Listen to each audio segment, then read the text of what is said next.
So like church services, you have to go to a certain number of like ones for your degree and things like that. And so he put on one of these and didn't even tell me. And it was at my own college. And he was like, oh yeah, like he like came back one day and I was like, wow, you're dressed up. And you know, he has like a couple Grammys in his hand. And I was like, what is happening? And he was like, oh yeah, I let people take selfies with my Grammy. Like, I don't really care. And I was like, what? Oh, And he, like, it's wow. this guy, absolutely wild. And like, he produced most of Glenn Campbell's stuff. Oh yeah, wow. He produced most of like Cheap Trick and a lot of different, yeah. So he's That's like awesome. one of the major producers for Cheap Trick, Tyler Rich, Sugarland. Is Tyler Rich half of Big and Rich? No. Okay, I have no idea who that is. No. So sorry, he's like a brand new country artist. Okay. He's kind of more country pop, really. Okay. I guess. He's less like in traditional country. He's a very sweet guy, but it's like not all personally my music. It's not necessarily your flavor of country. Yeah, there's nothing wrong with that. Country. Yeah, but he's very talented. He is a sweet, very sweet guy. And so it's just so interesting because like he, you know, basically one of the stories I have is like he invited me to this studio session early in the morning, and he's like, hey, you're gonna have to like skip your classes. And I was like, yeah, like heck yeah, I'm gonna skip my classes. Like, all right. And we get to go to Reba's studio, and so I go in, and oh wow. yeah, so she's a big studio in Nashville. Huge. It's called Starstruck Entertainment. It's this huge, massive thing on Music Row. There's two sides of Music Row. So it's on one side of Music Row, and it has, you know, all these like leaping deer statues and like a huge fountain in the front. It's like obnoxious, but it's beautiful. So I walk in, and like at this point, I was a sophomore, junior in college. That's what I wanted to ask was, so the internship started when you were a junior? Correct. Yeah. Okay. So at Belmont, you really can't intern until about your junior year. I mean, you technically can if you kind of slide it under the table or if you have connections. But they really don't want you to intern until you take their internship class, which like, I'm not going to comment on that, but it's not necessarily the best class. It's fine. But, I mean, it is helpful for people who are more introverted and like don't necessarily know how to make as many connections. It's kind of like training people on like, when you get to these people, here's how to approach them. Here's the do's and not. So, okay, that makes sense. But yeah, you're a little bit more socially aware and adaptive, Mm-hmm. I would say.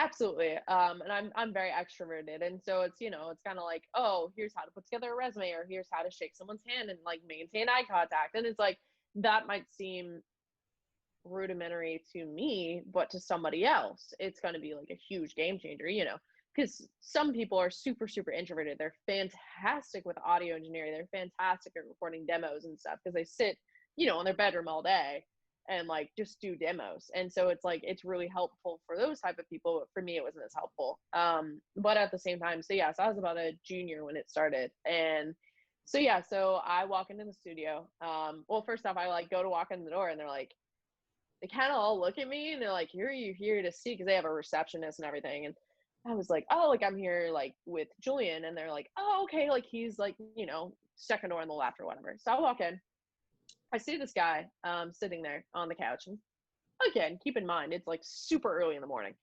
So I walk in and I sit next to this guy and I start talking, and I'm like, hey man, like, how are you doing? How's it going? You know, just getting to know him, talking to him. And again, this guy looks really familiar, super familiar. And I'm sitting there and I'm like, okay, I feel like you're a major artist, but I don't know exactly who you are.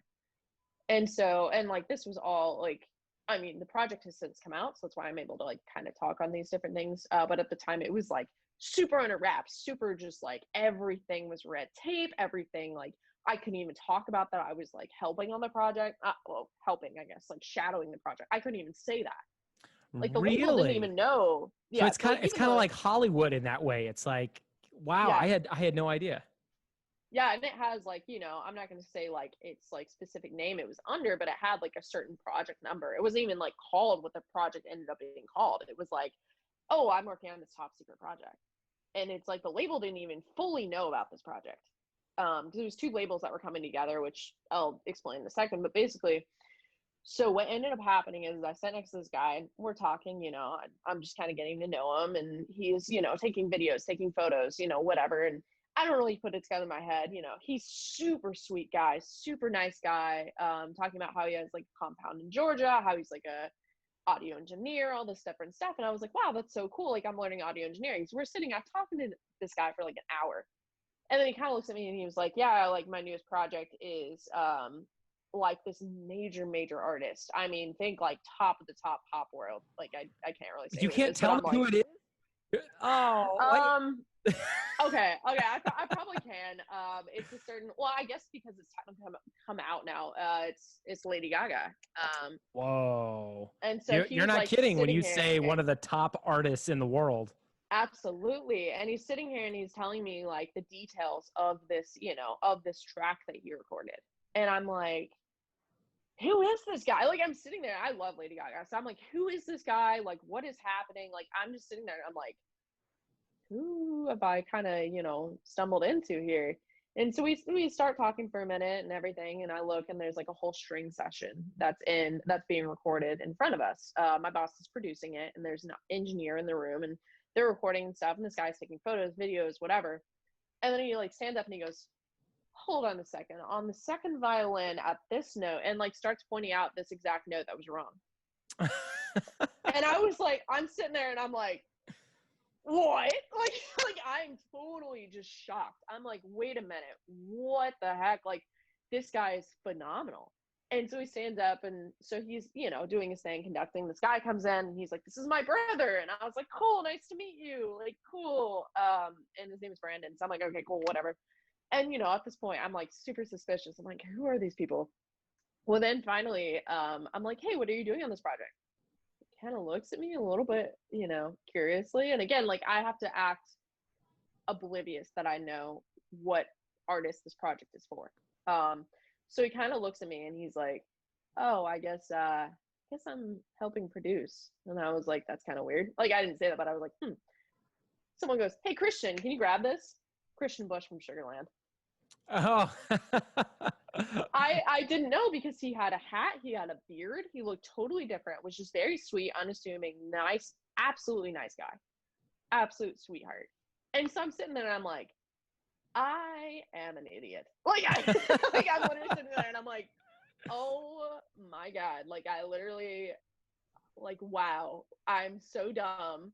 And like, he was so sweet about it, he's so nice about it, and super talented. And like, from then on out, I felt bad because I kept having so many awkward run-ins, because, you know, artists meet people, like, so many thousands of people a day, you know, but he didn't remember me. And so from periodically, he'd like wave at me or say hi, and it would take me a minute to be like, oh my God, he's saying hi to me, because I feel bad, because I'm like, you know, just the intern or whatever. Yeah. So I saw him periodically kind of throughout my internship, and like, he was always very sweet, very kind, absolute sweetheart. And so it was for the album called Bigger, which they just dropped about a couple years ago. Wow. And so it was a big deal, because it was like between their label and between our label, because we have Jennifer Nettles is on Big Machine, okay, but Christian is more on Universal. And so it was like, I kind of got to see the two merging of the labels, where it's like all these contracts, all these different things, where it's like, you know, and this happens all the time, because people are like, oh, I want to use this producer. Okay, right, but they're working for X label. And so it was just insane. Like, I got to see like all the budget stuff. I had to do all the budget stuff. So basically, see, that excites me. I don't know how it is for people listening or watching, but like, that excites me that you get the inside look, not just into getting to rub elbows with these people, but you get to see the numbers, how this, the intricacies of how it all works. That's so cool. Absolutely. I mean, and like, again, like, shout out to Julian. He was such an amazing boss, fantastic person, still connected with him to this day. And like, he really would sit down, and like, one of the first studio sessions, you know, I went from being, you know, suits every day, like very reserved, to like, you know, they finally told me, they're like, you realize you can wear jeans, right? And I was like, wait, what? Like, I was like, what? Okay, like, I'll wear jeans, that's fine. And, you know, I mean, I still looked presentable, but I was able to dress more comfortably and kind of more as my style. And it's just so fascinating, because the first studio session I was in, he pulled up a chair and said, hey, you see like my engineer? And I was like, yeah. He goes, sit down, ask questions. And that's what he did. And I mean, same with the artists. I would run into several different artists, and I was able to, you know, I mean, you have to be very respectful. You kind of have to toe the line of like, sure. I'm very good about, especially now, I'm very good about being very respectful of the artist, because they're just people, you know, that's the biggest takeaway is they're just people. But at the same time, like, I love, you know, Ashley McBryde, Lady Gaga, Garth Brooks, like all these different people.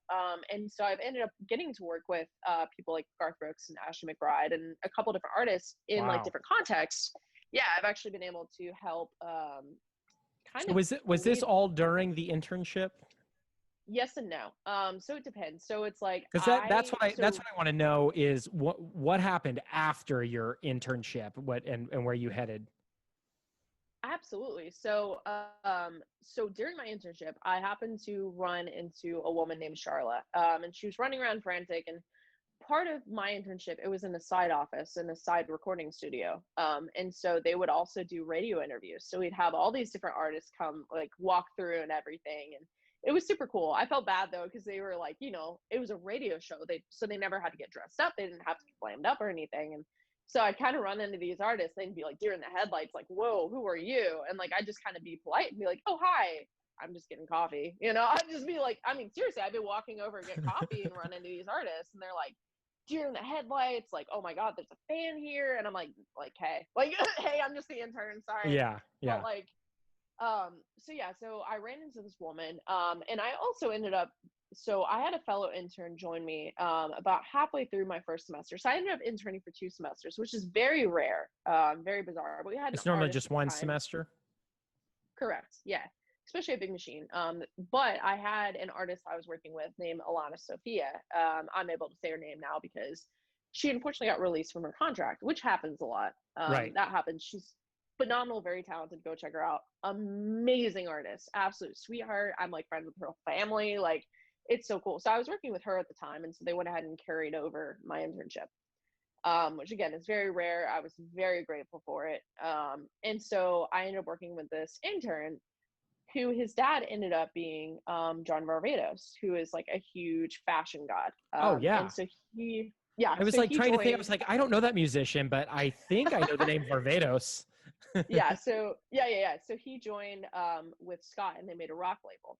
And so I actually ended up, after this point, kind of transitioned into finding artists for the rock label. So I was actually able to scour the entire internet, find all these different artists, because I worked in what's called A&R production. So artist and repertoire is what A&R stands for, and then production. So it's production is the studio side, but A&R is where you go out on behalf of a label and find all these different artists. Wow, so A&R is still around. Oh, absolutely. Yeah. Okay, cool. It's now a mixture of both digital and physical. So digital, like, so all the digital stuff I had to go through at least over, God, I don't know how many thousands of bands at the end of my internship. Oh my gosh, that's got to be exhausting. Oh, it was so bad. There were so many bad artists. Like, that's so terrible to say, but it's like, you know, we'd have so many people who were like, okay, all right, you're great live, but your demos are awful. Like that's terrible. But we'd look for so many just very, very straight and narrow things. And we'd be like, okay, so do they have numbers? Yes. Do they have good demos? Not really, but how's their stage presence? So it's like, we have so many different questions, so many different things. And so it's like basically an artist has to have really good numbers, but if they don't have good numbers, that's okay, as long as they have a good demo, stage performance. So it's like all these different things that you kind of have to hit, but you don't, if you're good enough, you don't have to check all the boxes, because the label can help you with numbers. They can help you with following. They can help you whatever. And so I would have to go through and help scour the internet with John, who actually is, so John Jr. Was my fellow intern. And so we had to go through and just kind of scour the internet together. So the son of John Varvatos was your intern partner. Correct. Yes. That's pretty cool. Which was so wild. Like, it's the funniest thing. And like, he's the most unassuming guy. Like, you know, he's, you know, from Chicago, is like a rough and tumble kind of looking guy, always has like, you know, a scruffy beard, shaved head. Like, it's so funny because he looks like his dad in the face, but not. So it's like so funny because everything else he does not look like his dad, but it's just the same face. Yeah. And it's so funny because, like, you know, when because all the other fellow interns, you know, we'd get together on Fridays and we had intern panels and all meet each other and everything, and they would always hear him as John. Well, then someone else was like, John Varvatos, what do you think? And all the interns were like, wait, you're the son of like this label, like